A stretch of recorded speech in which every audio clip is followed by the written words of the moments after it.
La ciutat de Balaguer esdevindrà formalment capital de la Sardana el proper 19 de març durant l'acte de proclamació que tindrà lloc a 2:15 del migdia a la sala d'actes de la Casa de la Paeria. El mateix dia, a les 7 de la tarda, tindrà lloc un concert de Roger Mas. Així s'ha explicat durant la presentació dels actes previstos fins a principis de l'any 2023, en què el pae en cap de Balaguer, Jordi Ignasi Vidal, ha parlat d'un triple objectiu a l'hora de celebrar aquesta capitalitat, que tota la ciutat, grans i petits i homes i dones, visquin aquesta capitalitat, donar a conèixer Balaguer a fora i treure la sardana del seu confort.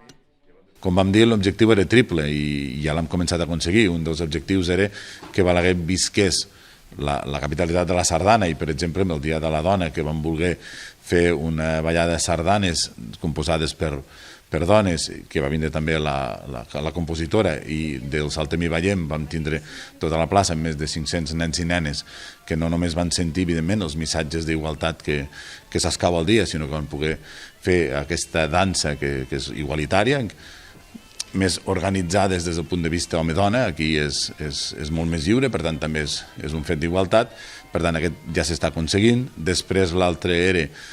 poder donar a conèixer Balaguer a fora. Jo crec que és una programació que farà que molta gent vingui, no només gent del món sardanista, no, gent que sigui sensible a la cultura. Hi ha moltes coses que són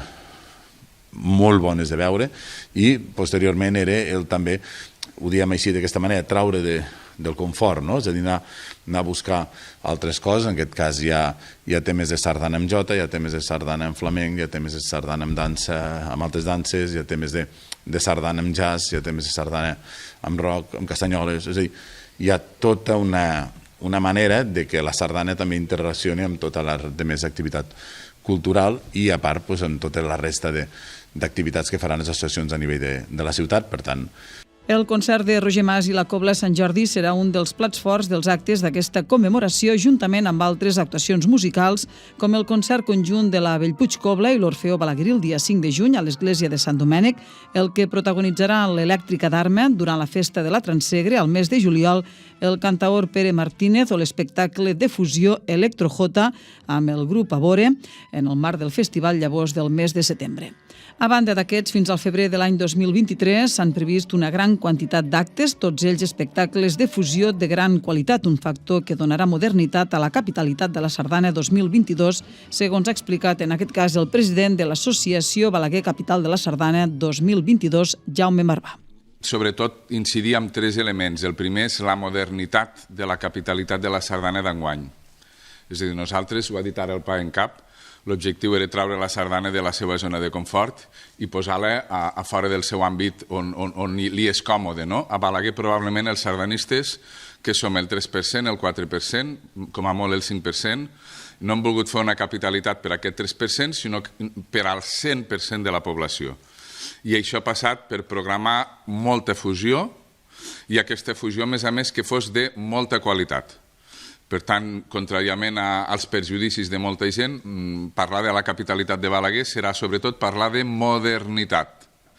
A més dels espectacles de fusió, Balaguer aposta per la producció pròpia i per deixar testimoni d'aquesta capitalitat amb diverses actuacions, com per exemple un monument homenatge a la capitalitat o un nou mural del projecte Balcons Il·lustrats. Ho ha explicat el pae de Cultura Arnau Torrente. Més enllà de la fusió, el que m'agradaria destacar a mi també és l'aposta per la producció pròpia,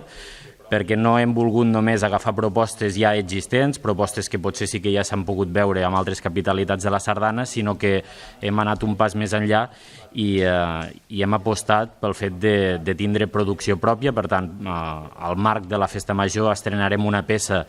que esperem que s'estreni a Balaguer, però després pugui anar circulant a la resta de capitalitats que vindran, com és Sant Cugat i Manresa, i també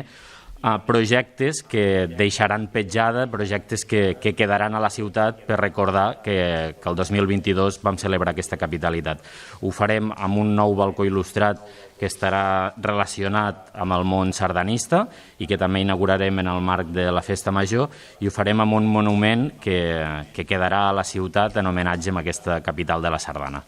La comissió organitzadora, en què a banda de l'Associació Balaguer Capital de la Sardana 2022 i la Paeria de Balaguer, també hi ha la Confederació Sardanista de Catalunya i la Federació Sardanista de les Comarques de Lleida, també ha destacat l'àmplia col·laboració del teixit associatiu local i de les escoles de la ciutat que hi participen amb els tallers del Saltem i Ballem i amb l'aprenentatge del Ball de la Galop. Els actes de commemoració de Balaguer, capital de la Sardana, acabaran el cap de setmana del 25 i 26 de febrer de 2023 amb la cloenda del Campionat de Colles de la Unió de Colles Sardanistes i la Festa de les Colles de l'Axell. El punt final el posarà un dinar de germanor i una ballada de sardanes amb la cobla mil·lenària de Perpinyà.